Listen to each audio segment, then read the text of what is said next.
Hey there, creatures of the night. Before we begin tonight's story, make sure you're somewhere safe, somewhere the shadows can't quite reach you.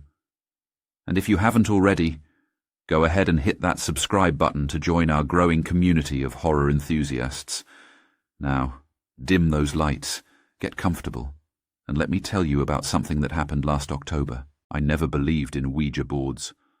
Like most people, I assumed they were just another Parker Brothers game gathering dust in thrift stores across America, a novelty item for teenage slumber parties and Halloween gatherings, something to laugh about while eating microwave popcorn and planning which horror movie to watch next. I was wrong, so terribly, horrifically wrong. It started with an estate sale in one of those old Victorian houses on Maple Street, you know the type. Peeling paint, sagging shutters, and a front porch that creaks even when no one's walking on it. The owner, Mrs. Eleanor Blackwood, had passed away at the age of 93, and her family was liquidating her belongings before putting the house on the market. I wasn't even planning to stop that day. I was just driving by, heading to the grocery store, when I saw the hand-painted sign staked into the overgrown front lawn. Something about it caught my eye. Maybe it was the way the red paint had dripped down the cardboard, making the letters look like they were bleeding. The moment I stepped through that front door, the air changed. It became thick, heavy with the musty scent of old books and mothballs. An antique grandfather clock stood sentinel in the foyer, its pendulum eerily still despite the fact that I could hear ticking echoing through the house. That's when I saw it, tucked away on a shelf between yellowing National Geographic magazines and a collection of porcelain cats. The Ouija board was unlike any I'd seen before. No mass-produced Parker Brothers logo here. This was hand-carved from a single piece of dark wood, its surface stained with age. The letters were burned into the wood rather than painted, giving them a scorched, three-dimensional quality. The planchette was carved from what looked like bone, yellowed with time. Interesting piece, isn't it? I nearly jumped out of my skin. An elderly woman had appeared beside me, her grey hair pulled back in a tight bun. She introduced herself as Mrs. Blackwood's sister, Margaret.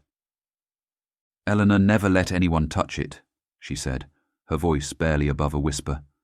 "Said it was special, different from the others." She paused, studying my face. "Would you like to know why?" Before I could answer, she continued, "Our grandmother brought it over from the old country in 1891. She claimed it was made from wood taken from a hanging tree, a tree where they used to execute accused witches. The planchette." She touched it briefly before pulling her hand back as if burned. "That's made from human bone, or so the story goes."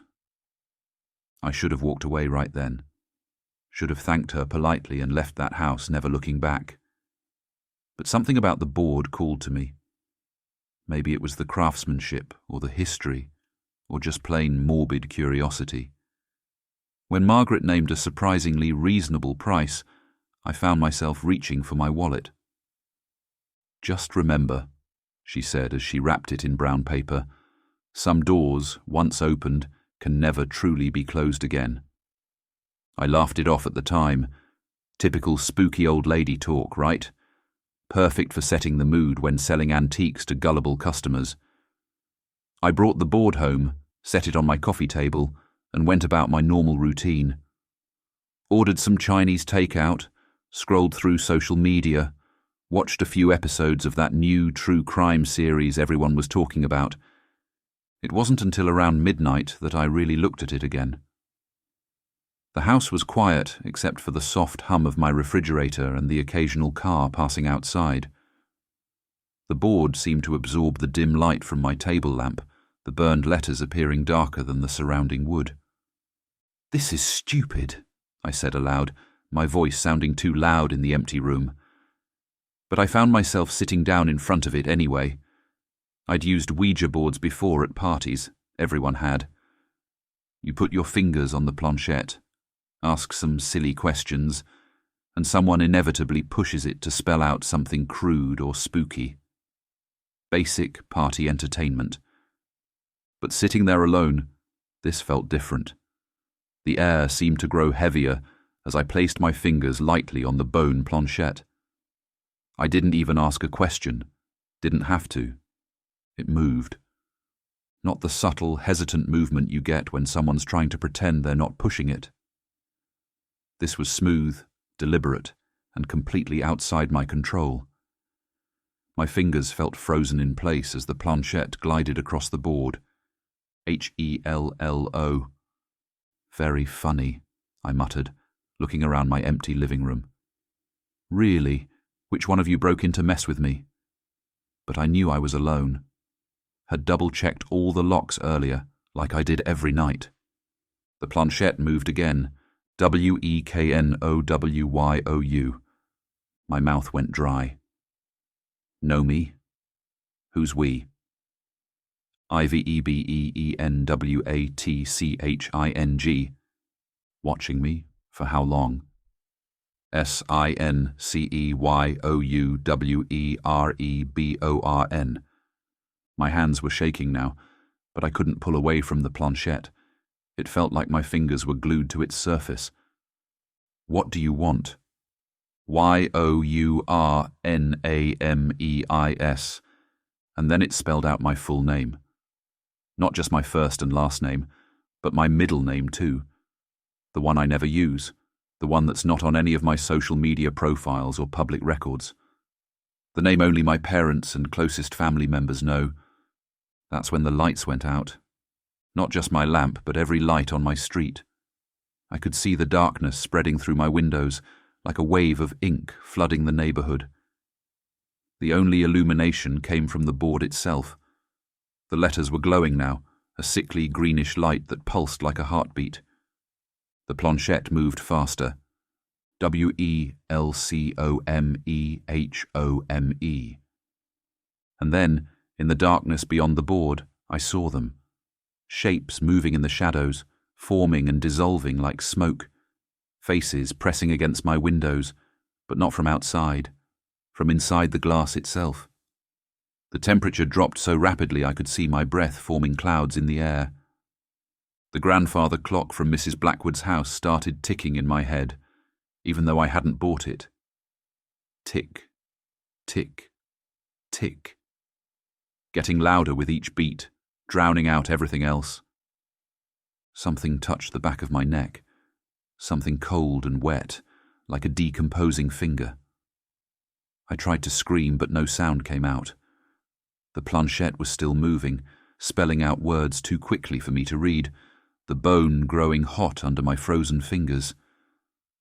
That's when I heard the voice. Not from the room around me, but inside my head.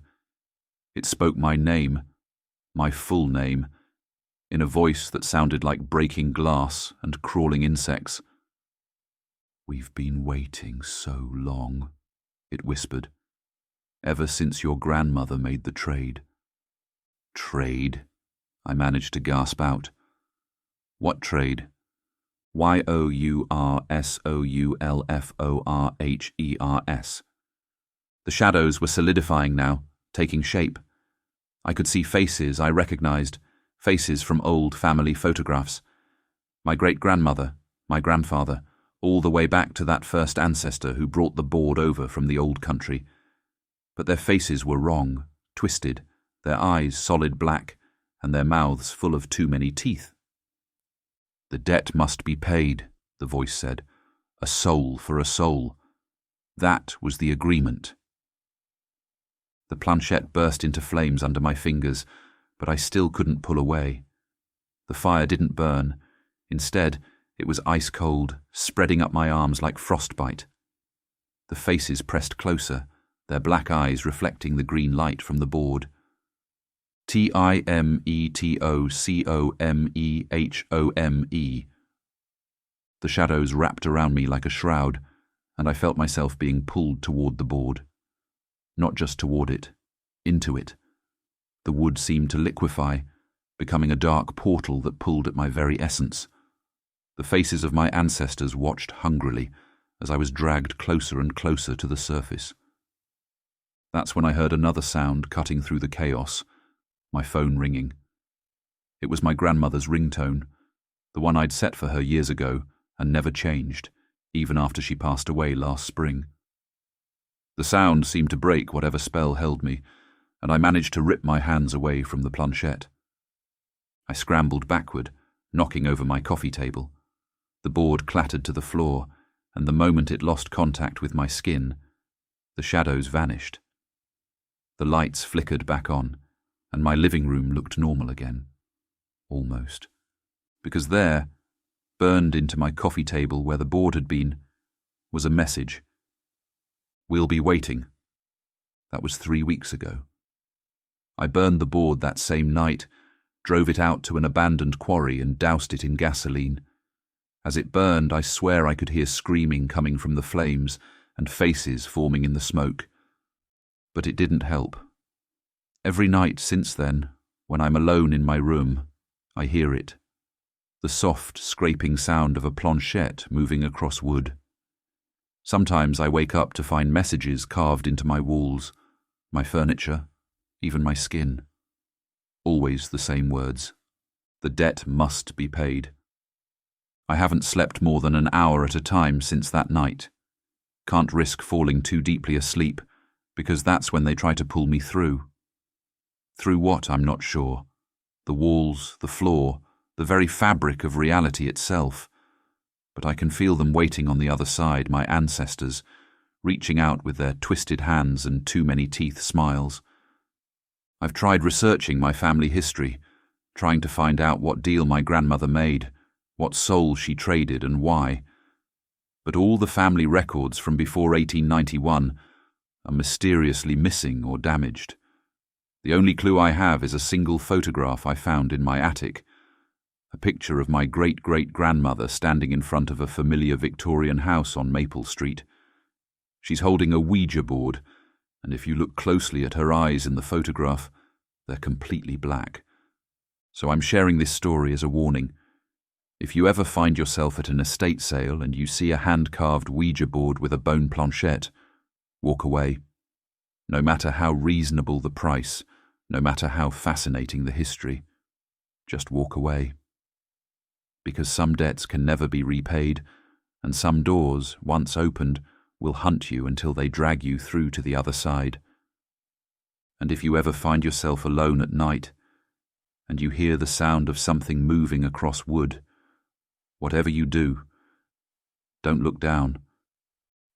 Don't look at the shadows.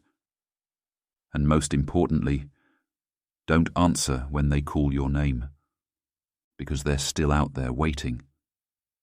And they know who you are. If you enjoyed this tale of ancestral horror, make sure to like and subscribe to Unholy Tales.